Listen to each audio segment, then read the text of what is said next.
परीक्षाओं UP PCS, state, पेट, UP police, SSC और अग्निवीर आदि विभिन्न प्रतियोगी परीक्षाओं के लिए इम्पोर्टेंट है। इस क्लास में हम कुछ महत्वपूर्ण प्रश्नों पर चर्चा करेंगे जो कि विभिन्न प्रतियोगी परीक्षाओं में पूछे गए सवाल हैं। जिन बच्चों ने इसका पहला वीडियो नहीं देखा है तो उसका लिंक नीचे डिस्क्रिप्शन में दिया गया है, वहाँ से जाकर आप देख सकते हैं। तो जो बच्चे जुड़े हुए हैं फटाफट सेशन को शेयर कर दें ताकि अन्य बच्चे जुड़ सकें और अपना हित कर सकें। ये वीडियो विभिन्न प्रतियोगी परीक्षाओं के लिए उपयोगी है और विशेषकर एमआर को लेकर ये वीडियो बनाई गई है। तो जो बच्चे जुड़े हुए हैं सेशन को शेयर कर दें और जो नए बच्चे हैं पहली बार चैनल पर विजिट कर रहे हैं वो चैनल को सब्सक्राइब कर लें और पास में बेल आइकन को जरूर प्रेस करें ताकि आने वाले वीडियो की नोटिफिकेशन आप तक शीघ्र पहुंच सके। तो आइए स्टार्ट करते हैं आज की क्लास। तो क्वेश्चन आपके सामने है, आपकी स्क्रीन पर पहला क्वेश्चन दिया गया है। बौद्ध और जैन धर्म से संबंधित क्वेश्चन है आज। पहला क्वेश्चन है, गौतम बुद्ध का जन्म स्थान था, यानी महात्मा गौतम बुद्ध का जन्म जो है कहाँ हुआ था? Kushinagar, option b Sarnath, option सी बोधगया और ऑप्शन डी लुम्बिनी। जो बच्चे जुड़े हुए हैं कमेंट करें क्वेश्चन नंबर 1 के लिए। बौद्ध धर्म महात्मा गौतम बुद्ध का जन्म कहाँ हुआ था? क्वेश्चन नंबर 1 के लिए कमेंट करें सही बच्चे। क्वेश्चन नंबर 1 का ऑप्शन नंबर डी सही है बच्चों। गौतम बुद्ध का जन्म लुम्बिनी में हुआ था। आइए डिटेल में जानते हैं। यहाँ से आपको परीक्षा में प्रश्न देखने को मिल सकते हैं, इसकी व्याख्या को जरूर समझें कि गौतम बुद्ध का जन्म 563 ईसा पूर्व में कब हुआ था? महात्मा गौतम बुद्ध का जन्म 563 ईसा पूर्व में लुम्बिनी नामक स्थान पर हुआ था। इनके बचपन का नाम सिद्धार्थ था। ठीक है, इन्होंने बौद्ध धर्म की स्थापना की थी। जब इन्हें ज्ञान प्राप्त हो गया था तब इन्होंने बौद्ध धर्म की स्थापना की थी और इन्हें लाइट ऑफ एशिया यानी एशिया का ज्योतिपुंज भी कहा जाता है। लाइट ऑफ एशिया किसे कहा जाता है या एशिया का ज्योतिपुंज किसे कहा जाता है? गौतम बुद्ध को कहा जाता है।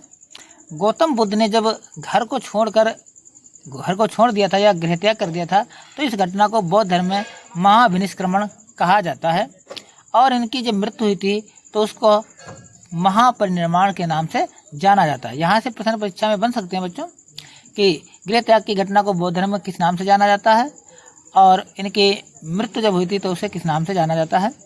और जो जातक हैं, जातक में महात्मा बुद्ध के पूर्व जन्मों की कहानी जो है संकलित की गई है। तो यहाँ से आप प्रश्न जो है 5-6 प्रश्न बन सकते हैं, तो इनको आप जरूर ध्यान रखें। अगला क्वेश्चन है क्वेश्चन नंबर 2, भगवान बुद्ध ने प्राण कहाँ त्यागे थे? यानी भगवान गौतम बुद्ध की मृत्यु कहाँ हुई थी?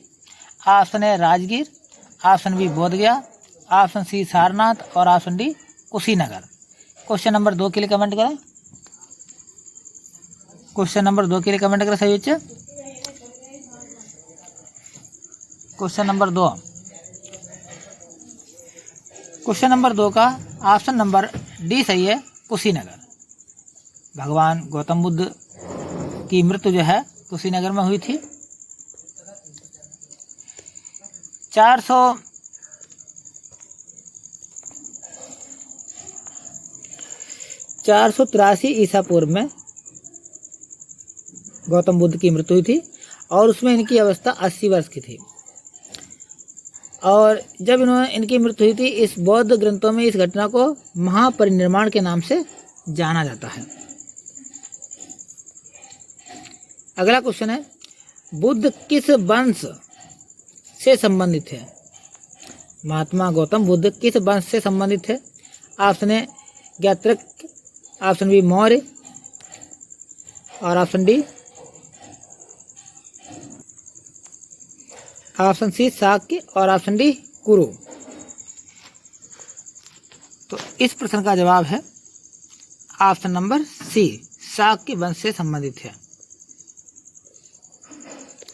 गौतम बुद्ध जिन्होंने बौद्ध धर्म की स्थापना की थी, बौद्ध धर्म के प्रवर्तक थे, इनका जो जन्म था शाक्य वंश में हुआ था और इनका जन्म कपिलवस्तु के लुम्बिनी में शाक्य जो राजा थे शुद्धोधन के यहाँ हुआ था। इनके पिता का नाम शुद्धोधन था।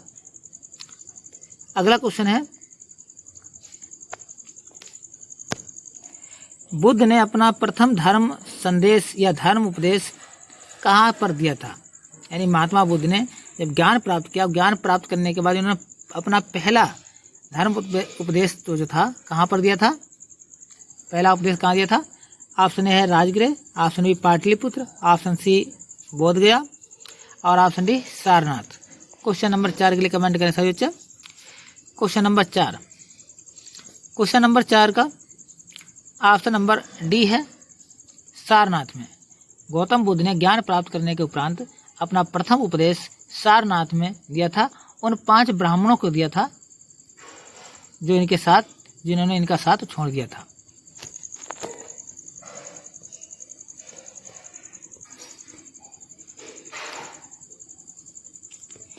देखिए इसकी व्याख्या।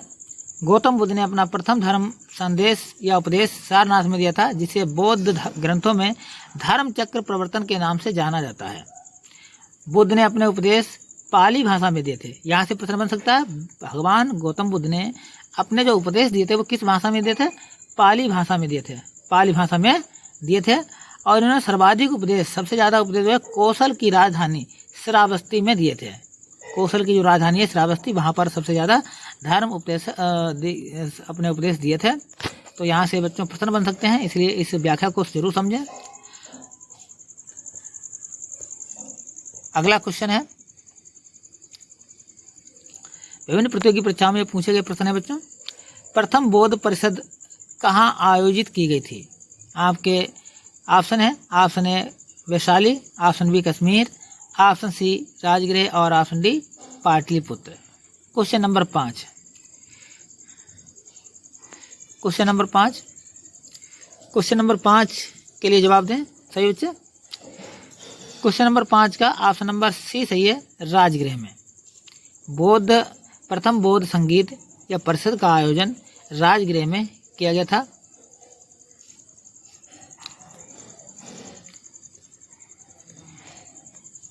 प्रथम बौद्ध परिषद का आयोजन मगध सम्राट अजातशत्रु के समय में राजगृह की सप्तपर्णी गुफा में किया गया था। इस बौद्ध परिषद की अध्यक्षता महाकश्यप ने की थी। तो यहाँ से प्रश्न बन सकता है कि प्रथम बौद्ध संगीत का आयोजन किसके शासनकाल में हुआ था? तो किसके शासनकाल में हुआ था? अजातशत्रु के शासनकाल में हुआ था। और किस स्थान पर आयोजित की गई थी? तो राजगृह में, राजगृह के सप्तपर्णी गुफा में आयोजित की गई थी और इसकी अध्यक्षता जो है महाकश्यप ने की थी।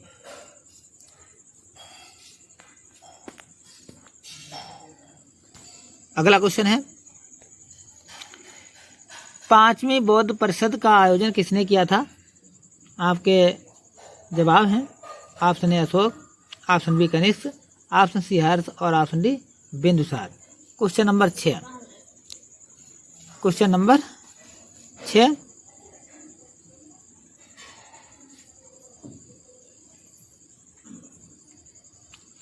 क्वेश्चन नंबर 6 का ऑप्शन नंबर सी सही है, हर्ष ने 5वीं बौद्ध संगीत का आयोजन या परिषद का आयोजन जो है हर्षवर्धन ने किया था। ये कन्नौज में आयोजित की गई थी। अशोक के समय तीसरी और कनिष्क के समय में चौथी बौद्ध परिषद का आयोजन किया गया था। तो यहाँ से भी प्रश्न बन सकता है, जो प्रथम बौद्ध संगीत थी उसका आयोजन अजातशत्रु ने किया था राजगृह में, और जो दूसरी बौद्ध संगीत थी उसका आयोजन कहाँ पर हुआ था? सभी बच्चे कमेंट करें।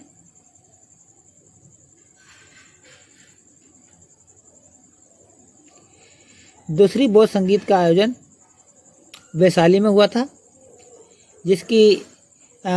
जिसका जो है आयोजन काल अशोक ने किया था। तीसरी बौद्ध संगीत का आयोजन अशोक ने किया था और चौथी बौद्ध संगीत का आयोजन कनिष्क के समय में हुआ था।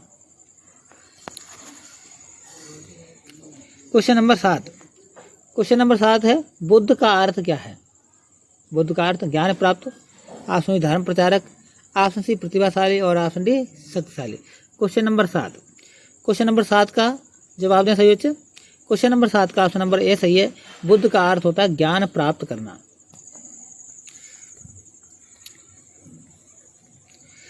देखिए इसकी व्याख्या। 6 वर्षों की साधना के पश्चात, 6 वर्षों की कठिन तपस्या के बाद 35 वर्ष की आयु में वैशाख पूर्णिमा की रात को एक पीपल के वृक्ष के नीचे भगवान गौतम बुद्ध जिनका बचपन का नाम सिद्धार्थ था को ज्ञान प्राप्त हुआ। इसके बाद वह बुद्ध के नाम से विख्यात हुए। अतः बुद्ध का अर्थ है ज्ञान प्राप्त से। बुद्ध का अर्थ ज्ञान प्राप्त से है। तो जिसको ज्ञान प्राप्त हो जाता है उसी को हम बुद्ध कहते हैं। अगला क्वेश्चन है, किस भाषा का ज़्यादा प्रयोग बौद्धवाद के प्रचार के लिए किया गया है? क्वेश्चन नंबर 8 के लिए आपके जवाब हैं। Option A Sanskrit, option B Prakrit, option C Pali, option D Shauraseni. Question number 8, question number 8 के लिए सभी बच्चे कमेंट करें। क्वेश्चन नंबर 8 के लिए कमेंट करें फटाफट। तो क्वेश्चन नंबर 8 का जो जवाब हमारा है सही, ऑप्शन नंबर सी सही है। पाली भाषा में जो है, पाली भाषा का प्रयोग जो है क्या है, क्योंकि इन्होंने अपने उपदेश, महात्मा गौतम बुद्ध ने अपने उपदेश जो है पाली भाषा में किया है। इसलिए बौद्धवाद के प्रचार के लिए पाली भाषा का ही प्रयोग किया, क्योंकि उसमें पाली भाषा जो है आम बोलचाल की भाषा थी, जनसामान्य की भाषा थी। इसलिए इस भाषा का प्रयोग इन्होंने अपने धर्म के प्रचार प्रसार के लिए या उपदेश के लिए किया था। अगला क्वेश्चन है क्वेश्चन नंबर 9, निम्न में से बौद्ध साहित्य की पहचान कीजिए। Option a Tripitaka, option b Upanishad, option c Anga और ऑप्शन डी अरण्यक। तो कौन सा बौद्ध साहित्य है इनमें से, आपको ये बताना है इनमें से कौन सा बौद्ध साहित्य है, यानी बुद्ध के शासन काल में, बुद्ध के समय में लिखा गया था। तो क्वेश्चन नंबर 9 का जो ऑप्शन नंबर ए है वो सही है, त्रिपिटक। त्रिपिटक में 3 आते हैं, सूत पिटक, विनय पिटक और अभिधम्म पिटक। आइए देखते हैं इसकी व्याख्या को। त्रिपिटक बौद्ध धर्म के साहित्य के अंग हैं। ये सूत पिटक, विनय पिटक और अभिधम्म पिटक है। उपनिषद और अन्य अरण्यक वैदिक या ब्राह्मण धर्म से तथा अंग जैन धर्म से संबंधित हैं। जो अंग है वो जैन धर्म का है और उपनिषद और अरण्यक जो है वैदिक या ब्राह्मण धर्म से संबंधित है। जबकि सूत पिटक, अभिधम्म पिटक और विनय पिटक, जिसको त्रिपिटक के नाम से जाना जाता है, ये बौद्ध धर्म से संबंधित हैं। अगला क्वेश्चन है, त्रिपिटक धार्मिक ग्रंथ है, किसका धार्मिक ग्रंथ है? तो आपके ऑप्शन है जैनों का, ऑप्शन बी बौद्धों का, ऑप्शन सी सिखों का और ऑप्शन डी हिंदुओं का। तो जो त्रिपिटक है वो धार्मिक ग्रंथ किसके हैं? ऑप्शन नंबर बी सही है, बौद्धों के धार्मिक ग्रंथ है, जिसमें 3 आते हैं, जिसका उल्लेख हमने अभी बताया है आपको। क्वेश्चन नंबर 11, क्वेश्चन नंबर 11, बौद्ध धर्म ने समाज के 2 वर्गों को अपने साथ जोड़कर एक महत्वपूर्ण प्रभाव छोड़ा। ये वर्ग कौन से थे? वे कौन से वर्ग थे? आपके ऑप्शन है वणिक एवं पुरोहित, साहूकार एवं दास, योद्धा एवं व्यापारी और ऑप्शन डी है स्त्रियां एवं शूद्र। क्वेश्चन नंबर 11 के लिए जवाब दें सभी बच्चे। क्वेश्चन नंबर 11, क्वेश्चन नंबर 11 के लिए जवाब दें सभी बच्चे। तो बौद्ध धर्म ने समाज के 2 वर्गों को अपने साथ जोड़कर एक महत्वपूर्ण प्रभाव छोड़ा। ये वर्ग कौन से थे? ऑप्शन डी सही है, स्त्रियां एवं शूद्र थे। स्त्रियां एवं शूद्र थे।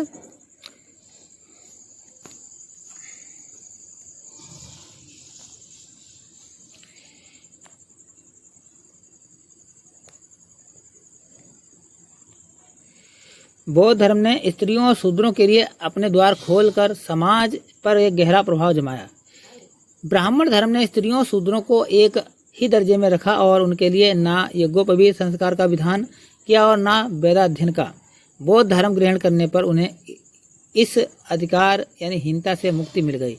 यानी जब ब्राह्मण धर्म था उसमें, तो ब्राह्मण धर्म में जो है स्त्रियों शूद्रों को समाज में निम्न दृष्टिकोण से देखा जाता था। उन्हें विद्या अध्ययन का कोई अधिकार नहीं था, ना ही समाज में बैठने का कोई अधिकार था। तो बौद्ध धर्म ने उन को जो है अपने बिना किसी भेदभाव के अपने धर्म में स्वीकार कर लिया।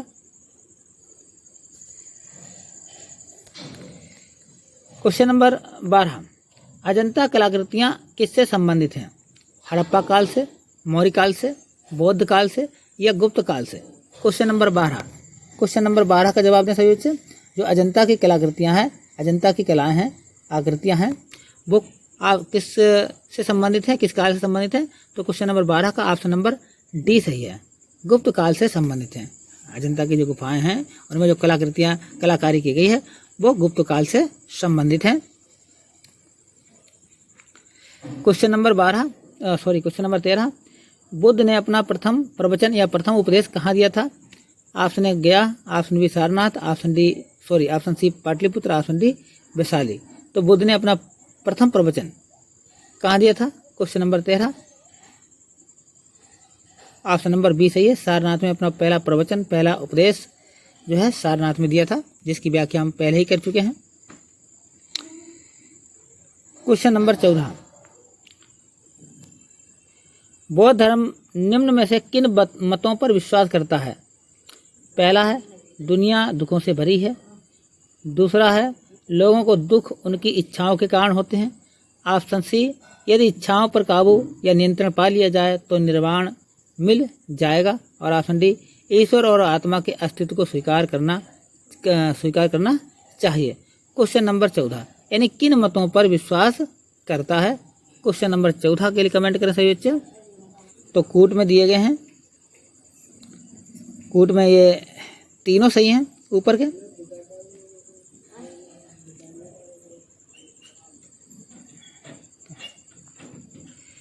पहला भी सही है, दूसरा भी सही है और तीसरा भी सही है, यानी ऑप्शन नंबर सी सही है। इसमें ईश्वर और आत्मा में जो है ये विश्वास नहीं करता है, बौद्ध धर्म में ईश्वर और आत्मा में विश्वास नहीं किया जाता है, इसलिए ऊपर के 3 सही है।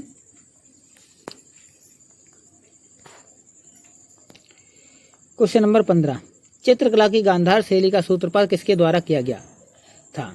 ऑप्शन है हीनयान संप्रदाय के द्वारा, ऑप्शन बी महायान संप्रदाय के द्वारा, ऑप्शन सी वैष्णव संप्रदाय के द्वारा, और ऑप्शन डी शैव संप्रदाय के द्वारा। क्वेश्चन नंबर 15, चित्रकला की जो गांधार शैली है इसका जो सूत्रपात है या इसका जन्म जो है किसके द्वारा किया गया था?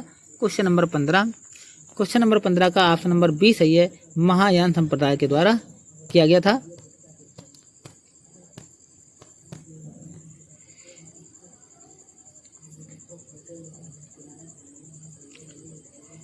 क्वेश्चन नंबर 16, बौद्धों के विश्वास अनुसार गौतम बुद्ध का अगला अवतार किसे माना जाता है?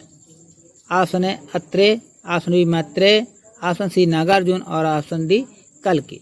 क्वेश्चन नंबर 16 का जो ऑप्शन नंबर बी सही है, बिल्कुल मैत्रेय, यानी गौतम बुद्ध का अगला जो अवतार है, गौतम बुद्ध के बाद जो है जो नया अवतार होगा उनका वो मैत्रेय का होगा।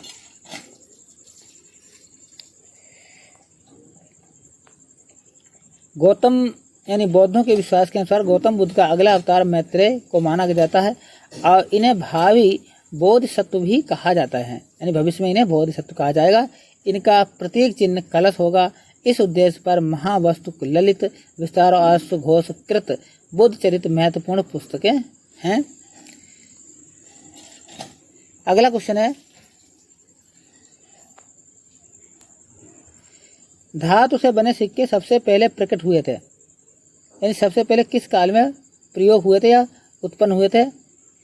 ऑप्शन है हड़प्पा सभ्यता में, ऑप्शन बी उत्तर वैदिक काल में, ऑप्शन सी बुद्ध के काल में, और ऑप्शन डी मौर्यों के काल में। क्वेश्चन नंबर 17 का जो ऑप्शन नंबर सी सही है, बुद्ध के काल में जो है धातु से बने सिक्के सबसे पहले प्रकट हुए थे।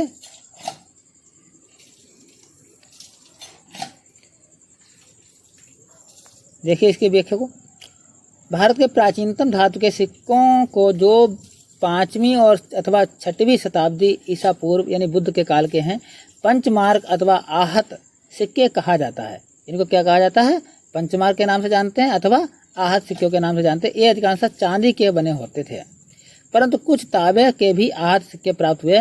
इन्हें आहत इसलिए कहा जाता है क्योंकि इन पर अलग से ठप्पा मारकर विभिन्न प्रतीक अंकित किए गए थे। ऐसे सिक्के समूचे देश में तक्षशिला से मगध तक और मगध से मैसूर तक प्राप्त होते हैं। अगला क्वेश्चन है, प्रारंभिक बौद्ध धर्म ग्रंथों की रचना किसमें की गई थी? प्राकृत पाठ में, पाली पाठ में, संस्कृत पाठ में, या चित्रलेखीय पाठ में? क्वेश्चन नंबर 18 का ऑप्शन नंबर बी सही है, पाली पाठ में इसकी जो रचना की गई थी।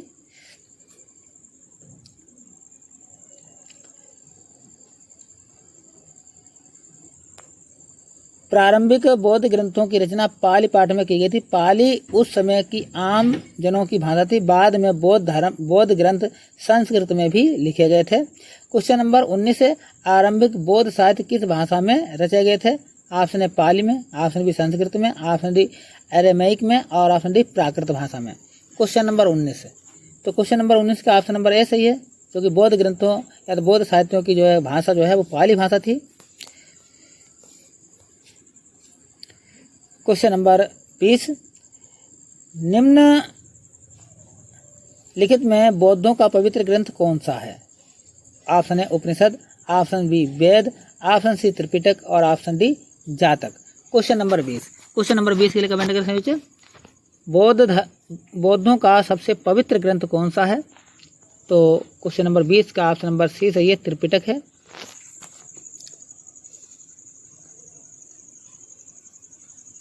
क्वेश्चन नंबर 21,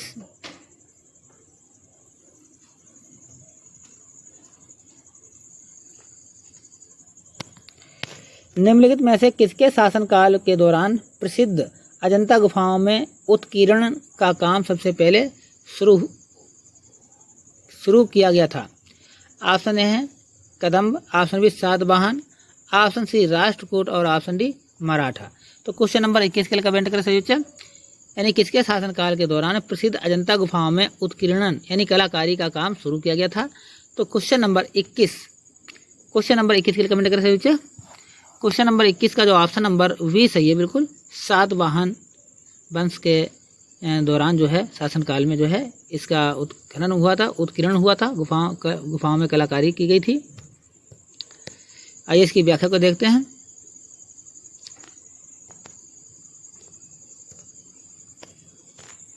अजंता की गुफाओं में उत्कीर्णन का काम सर्वप्रथम सातवाहन काल में शुरू किया गया था। अजंता में निर्मित 29 गुफाओं, अजंता में कुल कितनी गुफाएं बच्चों? 29 गुफाएं।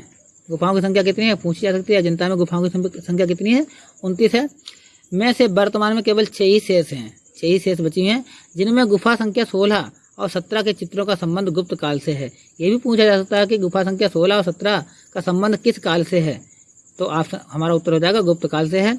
इसमें गुफा संख्या 16 में उत्कीर्ण मरणासन्न राजकुमारी का चित्र प्रशंसनीय है। ये यहाँ से क्वेश्चन बनता है। और अजंता की गुफाएं बौद्ध धर्म की महायान शाखा से संबंधित है। इसमें बौद्ध धर्म की 2 शाखाएं थीं, महायान और हीनयान, तो ये महायान शाखा से संबंधित है। क्वेश्चन नंबर 22,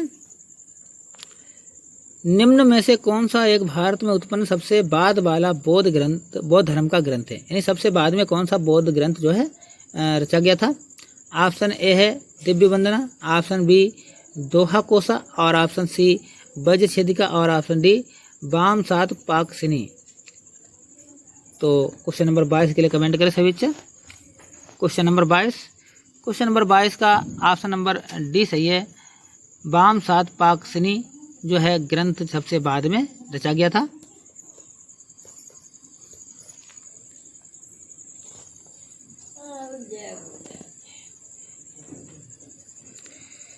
अगला क्वेश्चन है, बौद्ध धर्म में बुल का संबंध बुद्ध के जीवन की किस घटना के साथ है?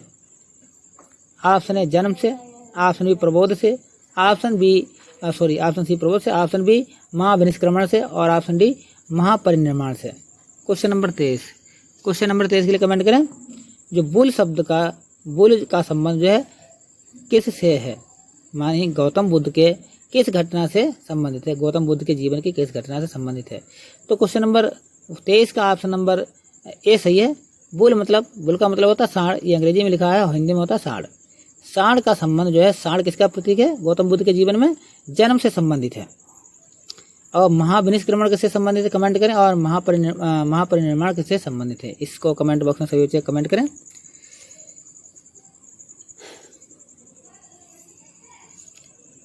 देखिए बच्चों, कमल और सांड का संबंध बुद्ध के जन्म से संबंधित है। ये जन्म के प्रतीक हैं। गौतम बुद्ध के जन्म के प्रतीक कौन से शब्द हैं? सांड और कमल। घोड़ा जो है गृह त्याग से संबंधित है। पीपल बोधि वृक्ष है जो ज्ञान से संबंधित है। और पद चिन्ह निर्माण से संबंधित है। और स्तूप का संबंध मृत्यु से है। तो ये प्रतीक हैं गौतम बुद्ध के। अगला क्वेश्चन है, अफगानिस्तान में बुद्ध की 2 विशाल मूर्तियों को निम्नलिखित में से किस स्थान पर नष्ट किया गया था?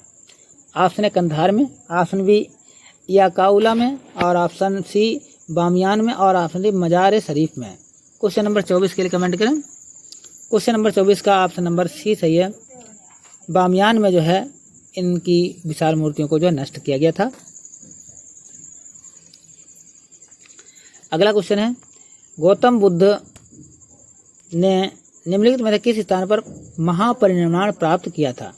ऑप्शन ए कुशीनगर में, ऑप्शन बी कपिलवस्तु में, ऑप्शन सी पावा में, ऑप्शन डी कुंडग्राम में। क्वेश्चन नंबर 25 के लिए कमेंट करें। क्वेश्चन नंबर 25 यानी महात्मा गौतम बुद्ध की जो है मृत्यु कहाँ हुई थी, ये पूछा गया है। यानी मृत्यु की घटना को महापरिनिर्वाण के नाम से जाना जाता है। तो क्वेश्चन नंबर 25 का ऑप्शन नंबर ए सही है, कुशीनगर में इनकी मृत्यु हुई थी और जन्म इनका लुम्बिनी में हुआ था 563 ईसा पूर्व में, और 483 ईसा पूर्व में इनकी मृत्यु हुई थी।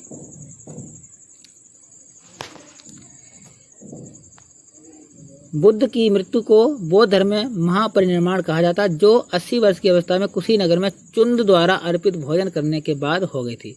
यानी चुंद ने उनको भोजन दिया था, जिसको खाने से ही उनकी मृत्यु हो गई थी।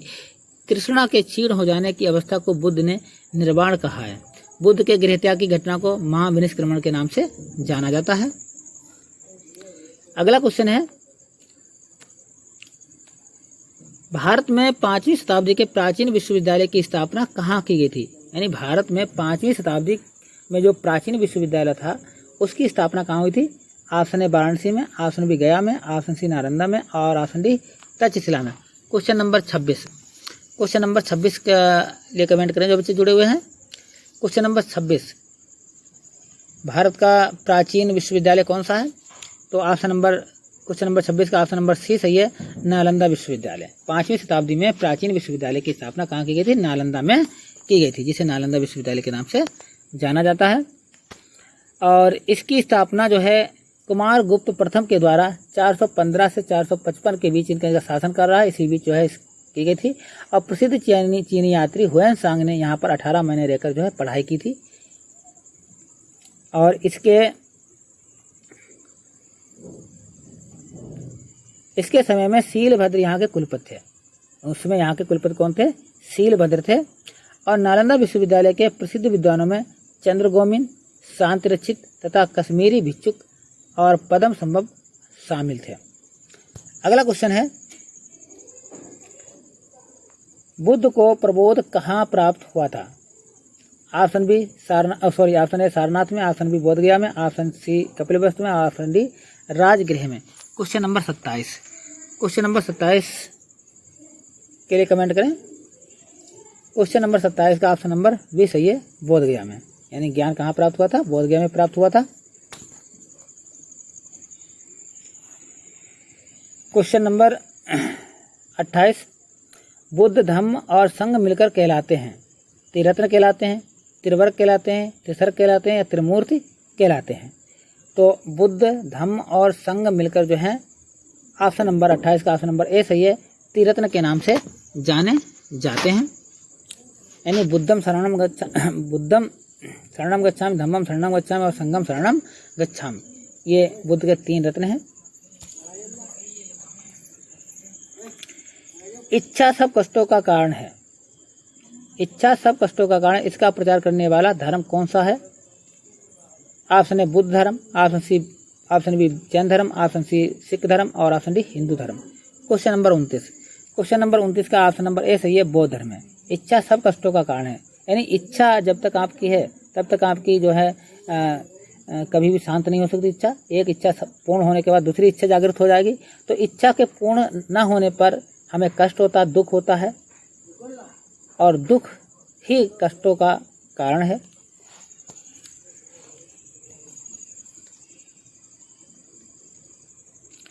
क्वेश्चन नंबर 30, निम्न में से कौन सा शासक बुद्ध का समकालीन था? आपके जवाब हैं Udayana, option b Bimbisara, option c Ajatashatru, और option d Mahapadma Nanda. Question number 30 के लिए कमेंट करें सभी बच्चे फटाफट। क्वेश्चन नंबर 30 के लिए कमेंट करें। Question number 30।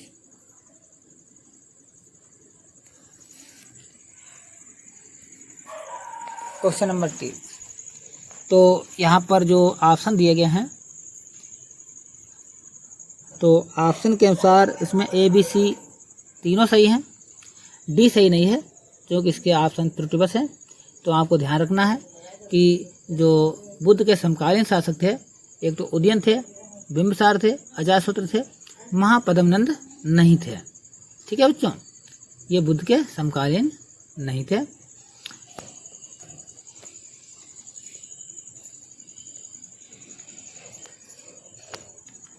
बुद्ध के समकालीन शासकों में मगध राज यानी मगध के राजा बिंबिसार और अजातशत्रु, कौशल नरेश प्रसेनजित और वत्सराज उदयन ने इन्हें अपने राजाश्रय प्रदान किया था। मतलब ये इनके समकालीन थे और इनके शिष्य भी बने थे, लेकिन महापद्मनंद बुद्ध का समकालीन शासक नहीं था।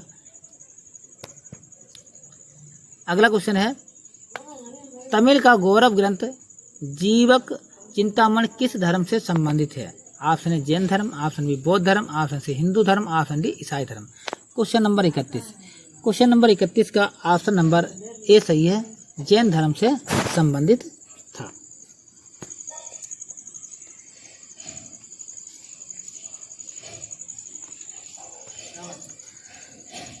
Question number 32। जैनियों के पहले तीर्थकर कौन थे? अरिस्टनेमी, पार्श्वनाथ, अजितनाथ और Rishabhdev. Question number 32। Question number 32 के लिए कमेंट करें सभी बच्चे। जैनियों के प्रथम तीर्थकर कौन थे? जैन धर्म में 24 तीर्थकर हुए हैं, उसमें प्रथम तीर्थकर कौन थे? तो क्वेश्चन नंबर 32 के लिए ऑप्शन नंबर डी सही हो जाता है, ऋषभदेव। जैनियों के प्रथम तीर्थकर ऋषभदेव थे। इनकी मृत्यु जो है कैलाश पर्वत पर हुई थी। 28वें और 24वें तीर्थकर स्वामी महावीर स्वामी थे। महावीर स्वामी कौन थे? अगला क्वेश्चन है। महावीर स्वामी 21वें तीर्थकर थे, 24वें तीर्थकर थे, 23वें तीर्थकर थे या 22वें तीर्थकर थे? Question number 33। क्वेश्चन नंबर 33 का ऑप्शन नंबर बी सही है। महावीर जो है 24वें तीर्थकर थे और अंतिम तीर्थकर थे, और 23वें तीर्थकर पार्श्वनाथ थे। अगला है, भगवान महावीर की मृत्यु कहाँ हुई थी? श्रवणबेलगोला में, लुम्बिनी उद्यान में, कलुगुमले में और पावापुरी में। Question number 34। क्वेश्चन नंबर 34 का ऑप्शन नंबर डी सही है, पावापुरी में जो है महावीर स्वामी की मृत्यु हुई थी।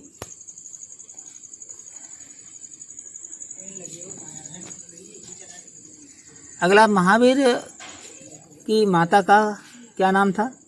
Option A Yashoda, option B Anojja, option C Trishala और option D Devanandi. Question number 35 के लिए सभी बच्चे कमेंट करें। Question number 35। क्वेश्चन नंबर 35 का ऑप्शन नंबर सी सही है, त्रिशला। महावीर स्वामी की माता का नाम त्रिशला था।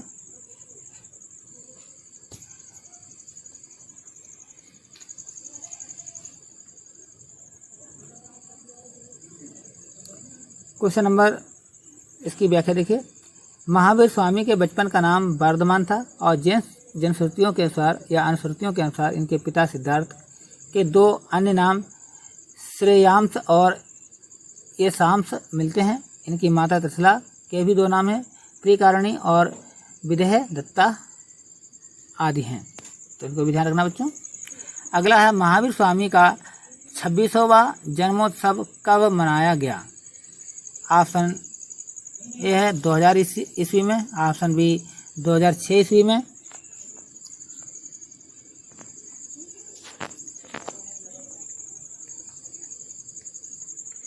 ऑप्शन सी 2001 ईस्वी में और ऑप्शन डी 2005 ईस्वी में। तो इसका जो जवाब है ऑप्शन नंबर ए सही है, 2000 ईस्वी में मनाया गया था। देखिए, महावीर प्रसाद नहीं, महावीर स्वामी का जन्म 599 ईसा पूर्व में हुआ था। इस जन्म तिथि के आधार पर महावीर का जो 26वां जन्मोत्सव है 2000 ईस्वी में मनाया गया था। इस जन्म तिथि के संदर्भ में उनकी मृत्यु 527 यानी जन्म 599 ईसा पूर्व में हुआ था और मृत्यु 527 ईसा पूर्व में हुई थी। महावीर के जन्म की एक अन्य तिथि 540 ईसा पूर्व तथा मृत्यु 463 ईसा पूर्व है। दो जन्म तिथियां हैं इनकी। अगला क्वेश्चन है, महावीर का जन्म किस नाम के क्षत्रिय गोत्र में हुआ था? ऑप्शन ए है Shakya, option B Jnatrika, option C Mallah और option D Lichchhavi. Question number 37 का जो ऑप्शन नंबर 20 सही है। ज्ञात्रिक्य जो है वंश में या क्षत्रिय गोत्र में जो है महावीर स्वामी का जन्म हुआ था। इनका जन्म वैशाली के निकट कुंडग्राम में हुआ था। ये भी ध्यान रखना बच्चों, वैशाली के निकट कुंडग्राम में हुआ था। और इनकी जो माता थी लच्छवी, वो जो इनकी माता त्रिशला थी वो वैशाली के लच्छवी कुल के जो प्रमुख हैं चेटक की बहन थी। जैन साहित्य को क्या कहा जाता है? त्रिपिटक कहा जाता है, वेद कहा जाता है, आर्य सूत्र कहा जाता है या अंग कहा जाता है? क्वेश्चन नंबर 38 का ऑप्शन नंबर डी सही है। जैन साहित्य को अंग के नाम से जाना जाता है। जैन साहित्य के आगम यानी सिद्धांत कहा जाता है। जैन साहित्य को आगम या सिद्धांत कहा जाता है। इसके अंतर्गत 12 अंग, 12 उपांग, 10 प्रकीर्ण, 6 छेद सूत्र, 4 मूल सूत्र और अनुपयोग सूत्र आते हैं। बौद्ध साहित्य को त्रिपिटक के नाम से जाना जाता है, जबकि जैन साहित्य को अंग के नाम से जाना जाता है। अगला क्वेश्चन है, प्राचीन भारत का प्रसिद्ध वह शासक कौन था जिसने अपने जीवन के अंतिम दिनों में जैन धर्म अपना लिया था या जैन धर्म को स्वीकार कर लिया था? तो आपके ऑप्शन है Samudragupta, option B Bindusar, option C Chandragupta और option D Ashok. Question number 39 के लिए कमेंट करें। क्वेश्चन नंबर 39 का ऑप्शन नंबर सी सही है, चंद्रगुप्त था। चंद्रगुप्त ने अपने जीवन के अंतिम दिनों में जैन धर्म को ग्रहण कर लिया था और श्रवणबेलगोला में ही इनकी जो है मृत्यु हो गई थी। देखिए बच्चों, चंद्रगुप्त मौर्य ने अपने जीवन के अंतिम दिनों में जैन धर्म को ग्रहण कर लिया था या अपना लिया था। उसने जैन साधु भद्रभाव से जैन धर्म की शिक्षा लेकर श्रवणबेलगोला यानी जो कर्नाटक में स्थित है चंद्रगिरी पहाड़ी पर 298 ईसा पूर्व में उपवास द्वारा अपना शरीर जो है त्याग दिया था।